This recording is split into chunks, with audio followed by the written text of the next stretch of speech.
നമ്മൾ കണ്ണൂർക്കാരുടെ ever favourite ആയിട്ടുള്ള ഒരു സ്നാക്കാണല്ലേ കല്ലുമ്മക്കായ് നിറച്ചത്. കല്ലുമ്മക്കായ് നിറച്ചതെന്നും അരിക്കെടുക്കാന്നും ഒക്കെ ഇതിന് പറയും. തട്ടുകടകളിലും ബീച്ച് സൈഡിലും ഒക്കെ ഏറ്റവും കൂടുതൽ മൂവിങ് ആയിട്ടുള്ള ഒരു സ്നാക്ക് ഏതാണെന്ന് ചോദിച്ചാൽ അതെന്തായാലും അരിക്കെടുക്ക തന്നെ ആയിരിക്കും. എനിക്ക് പേഴ്സണലി ഭയങ്കര ഇഷ്ടമായിട്ടുള്ള ഒരു സ്നാക്ക് ആയതുകൊണ്ട് തന്നെ ഞാനിത് ഇടയ്ക്കിടയ്ക്ക് ട്രൈ ചെയ്യാറുണ്ട് കേട്ടോ. ഞാനത് സ്റ്റോറിയും സ്റ്റാറ്റസൊക്കെ ഇടുമ്പോൾ പലരും എന്നോട് ഇതിൻ്റെ റെസിപ്പി ചോദിച്ചിട്ടുണ്ട്.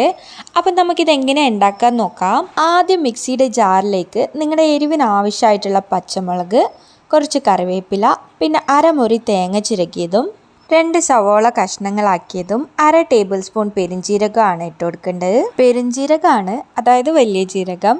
ഇതൊരിക്കലും നിങ്ങൾ സ്കിപ്പ് ചെയ്യാൻ പാടില്ല കേട്ടോ. ഇതൊക്കെ കൂടി ഒന്ന് മിക്സിയിൽ അരച്ചെടുക്കുക.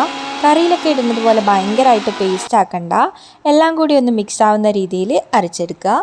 എന്നിട്ടൊരു പാത്രത്തിലേക്ക് നിങ്ങൾ എത്ര കല്ലുമ്മക്കായ നിറച്ചതാണോ ഉണ്ടാക്കുന്നത് അതിനനുസരിച്ച് അരിപ്പൊടി എടുക്കുക. ഞാനിവിടെ കുറച്ച് വലിയ 10 കല്ലുമ്മക്കായാണ് എടുത്തിട്ടുള്ളത്. അതുകൊണ്ട് ഞാനൊരു 150 ഗ്രാം അരിപ്പൊടി എടുത്തിട്ടുണ്ട്. പുട്ടുപൊടിയല്ല, നമ്മൾ പത്തിരിപ്പൊടിക്കൊക്കെ എടുക്കുന്ന അരിപ്പൊടിയാണ് എടുത്തിട്ടുള്ളത്. അതിലേക്ക് 1 ടേബിൾ സ്പൂൺ പെരിഞ്ജീരകം കൂടി ചേർത്ത് കൊടുക്കുക. എന്നിട്ട് നമ്മൾ നേരത്തെ അരച്ച് വെച്ച അരവ് ഇട്ട് കൊടുത്ത് അതൊന്ന് മിക്സ് ആക്കുക. ഇത് മഞ്ഞളും ഉപ്പും വെള്ളത്തിലും മിക്സ് ചെയ്ത് വെച്ചതാണ് കേട്ടോ.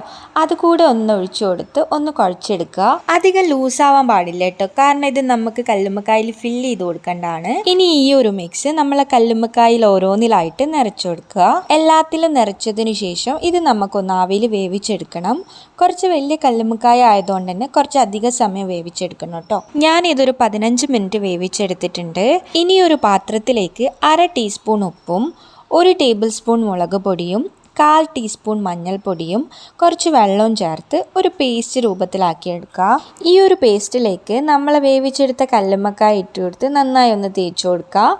എന്നിട്ടൊരു പാൻ ചൂടാക്കി കുറച്ച് കറിവേപ്പില ഇട്ട് കൊടുക്കുക. എന്നിട്ട് നമ്മൾ കല്ലുമ്മക്കായ ഓരോന്നായി വെച്ചിട്ട് ഓരോ സൈഡായിട്ട് ഫ്രൈ ചെയ്തെടുക്കുക. അപ്പോൾ അത്രയേ ഉള്ളൂ, കല്ലുമ്മക്കായ നിറച്ചത് ഇവിടെ റെഡി ആയിട്ടുണ്ട്. വൈകുന്നേരങ്ങളിൽ നല്ല ചൂട് ചായയുടെ കൂടെ കഴിക്കാൻ നല്ല അടിപൊളി ടേസ്റ്റാണ്.